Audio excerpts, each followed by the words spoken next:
আপনার ভূত মরুক নাইলে বাঁচুক সেটা তার ব্যাপার। টাকা না পাইলে আমি তারা তালাক দিমই। ভাই ভাই এত নিষ্ঠুর হয় না ভাই, আমার বউ তোমার অনেক ভালোবাসে ভাই। গোষ্ঠী মারি আপনার ভালোবাসা। আল্লাহ, আমার জামাইটা চাষ করে দিছে।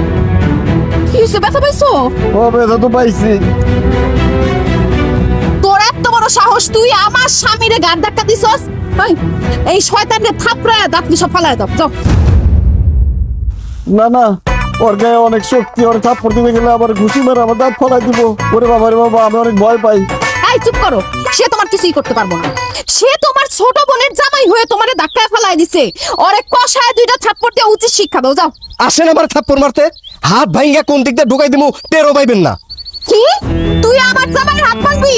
আমার জামাই তোর হাতটা ভাঙা একদম গুঁড়া গুঁড়া করে দিব। আই উঠো, উঠো, হাত ভাঙ কর, যাও। আরে রাখেন তো ভাবি, তারা ধাক্কায় লাভ নাই, সে উঠবো না, অত বড় সাহস তার হয় নাই। শোনেন, আমি 1 সপ্তাহ টাইম দিয়ে গেলাম।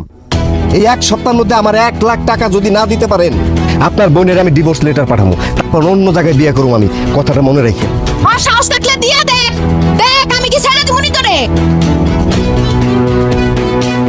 ভাইজান, ও তোমার বাড়িতে এসে তোমার থ্রেট দিয়ে গেল, তোমার গায়ে হাত তুলো, তোমার কাছে যৌতুক চাইলো। আমিও সংসার করলে করতাম, না করলে নাই। তুমি কেন তারা কষে দুটো থাপ্পড় দিলা না? আমার ভয় করে। ভয় যদি করে তো বাচ্চা আসুস কে, তুই মরে যা।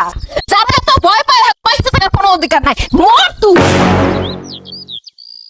শেফালি, এত কথায় কথায় মরার কথা বলো না, তাহলে সত্যি আমি বাঁচবো না।